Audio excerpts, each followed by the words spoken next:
Merci à vous de choisir Youbi Media pour vous informer. Commençons par le principal titre. À Goma, le vendeur du marché KMB monte au créneau. Il dénonce ce qu'il qualifie de surtaxation par les nouvelles autorités en place.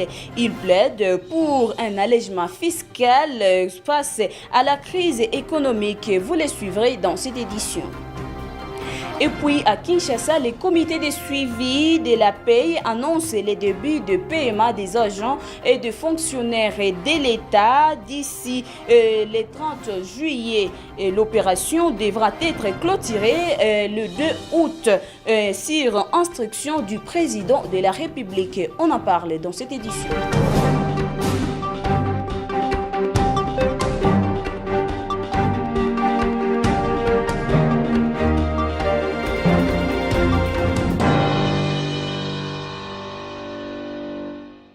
Il est temps de suivre les informations chez Youbi Télévision. Commençons cette édition par cet élément. Le vendeur du marché des KMB à Birere, en ville de Goma, dénonce ce qu'il qualifie de surtaxation par les autorités en place. Plusieurs d'entre eux, grossistes et détaillants, s'insurgent contre les nouvelles taxes jugées trop élevées et inadaptées à la réalité économique, actuelle. Compte tenu de la conjoncture actuelle, le vendeur et vendeuse exhortent les autorités de la SM23 de revoir à la baisse la taxe. Suivez cet élément de notre stagiaire. Selon leur dire, les montants exigés par le service de l'État ont fortement augmenté par rapport aux années précédentes, sans que les conditions de vente ou le pouvoir d'achat des clients n'aient évolué positivement. Ce marché est très animé, on y trouve de tout, légumes, poissons, habits, fruits, etc. Mais beaucoup de vendeurs disent qu'ils gagnent de moins en moins à cause des taxes élevées. Une vendeuse de poivrons, en gros, sous anonymat déclare: avant, on payait une petite taxe, 600 francs congolais par semaine, mais aujourd'hui, c'est exagéré. On nous demande de l'argent même quand on n'a rien vendu. On ne comprend plus les calculs de ces taxes. En voyant tout ça, on est obligé de solder nos marchandises à bas prix. Elle affirme que certains commerçants de bourse jusqu'à 20 000 francs congolais par semaine, chose qui n'existe pas auparavant, sans réelle justification. Même son de cloche chez un jeune vendeur de pantalons à Birere. On paye pour tout maintenant. Même la déclaration de marchandises au port est devenue une taxe supplémentaire, chose qui n'existe pas avant. Les ventes ont baissé, la crise est là, mais les taxes augmentent. Ces plaintes s'ajoutent à un climat de tension générale dans le marché de Goma, où la plupart des commerçants disent vendre à perte ou peinent à renouveler leur stock. Nombreux appellent les autorités à revoir les modalités de perception de taxes afin d'adopter le barème à la conjoncture actuelle. C'est un élément de notre stagiaire Lisa Moisé. Puis la population du quartier Imbi en ville de Goma est appelée à vivre ensemble et à dénoncer tous les détenteurs illégaux d'armes. Ils ont été sensibilisés ce mardi par le membre de la coordination provinciale de mobilisation et de recrutement de l'AFC M23. Suivez-les.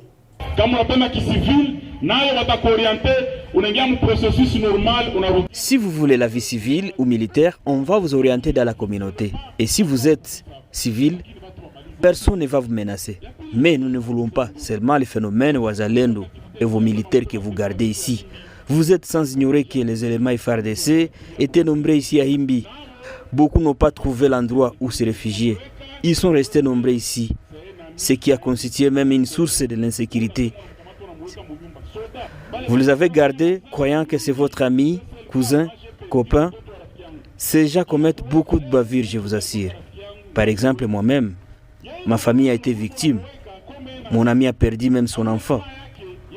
Vous pouvez garder un militaire comme un ami, mais tu ne sais pas les plans qu'il garde. Ne pensez pas qu'il va laisser ta femme. Ne pensez pas qu'il va te laisser sans violer ta femme, tes enfants mineurs et voler même tes biens. Ils sont nos frères congolais soldats de l'État. Ceux qui ont accepté de travailler même avec nous, les M23, sont allés suivre la formation militaire. Ils ont tous fini cette formation et bientôt, ils viendront travailler avec nous. Alors, vous pouvez vous saluer en signe d'amour. Faites ça. Chez nous, il n'y a pas de tribalisme. Vous savez pourquoi je vous demande de le faire? Nous voulons un Congo nouveau où il n'y aura pas de tribalisme. Kongo ya upendo na bila kuonana sura kabila kunini njo Kongo musikie kuharibisha hii nouvelle génération. Bonne nouvelle pour les habitants du quartier Ndosho après une longue période de la carence en eau potable. Et cette denrée rare coule à nouveau dans les robinets de cette partie de la ville de Goma. 3 bornes fontaines ont été officiellement inaugurées par les autorités en place dans le but de résoudre les problèmes de cette population qui a accueilli à bras ouverts ces projets. L'ingénieur Amani Kabati chargé du projet et des travaux, a révélé que chaque réservoir installé pourra contenir jusqu'à 10 000 litres d'eau, une capacité jugée suffisante pour répondre à la forte demande de cette population du quartier Ndosho. Reportage.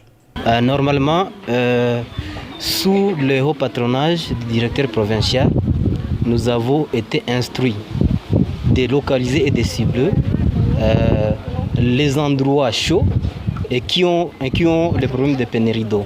C'est comme ça que pour la première phase, nous avons ciblé tout d'abord 3 points chauds, dont ici nous sommes sur le 2e site.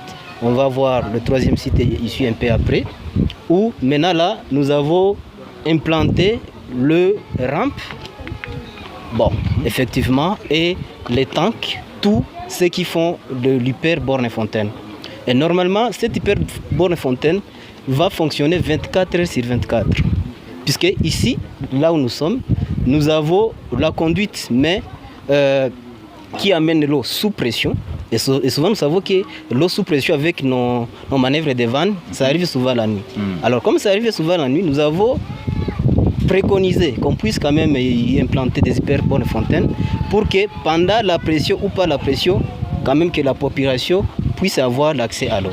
Et c'est comme ça que nous avons préconisé d'avoir cette structure ici pour que tous les 24 heures, cette population puisse s'approvisionner en eau ici.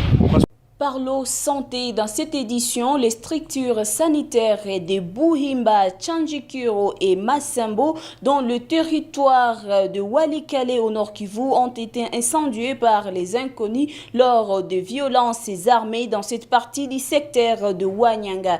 Conséquence, c'est la prise en charge médicale des habitants qui regagnent progressivement ces localités victimes de plusieurs maladies, notamment le paludisme et les maladies d'origine hydrique pose problème.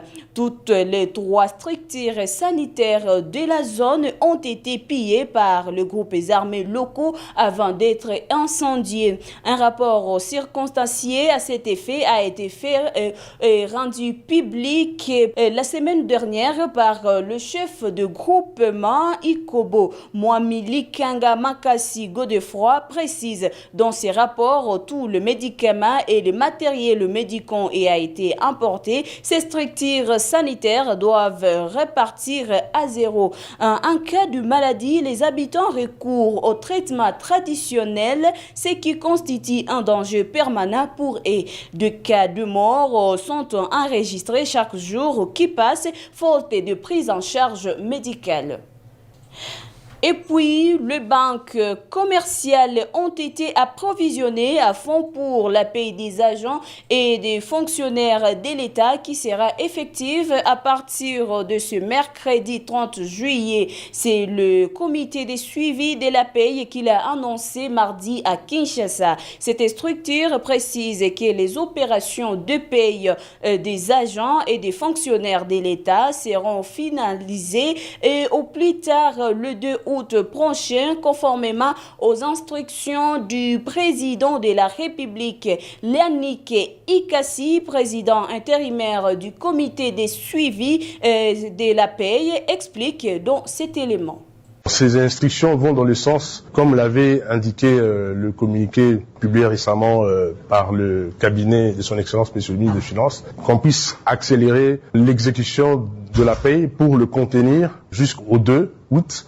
Aujourd'hui déjà, la mise à disposition de fonds a commencé et les instructions ont été données aux différents services, notamment qui préparent, je dirais, les listings et qui les transmet au niveau des banques pour qu'ils puissent appuyer sur l'accélérateur de telle sorte que les instructions qui ont été données par les autorités puissent être, disons, faites exécuter. Et donc, voilà un peu globalement la discussion que l'on a eue en fait autour de la table. Et on peut conclure en rassurant aux différents agents publics de l'État que les gouvernements, à travers les autorités de supervision, sont en train de suivre la situation de la paix de manière assez en fait rapprochée pour permettre à ce que très rapidement les différents agents publics de l'État puissent entrer en possession de leur rémunération.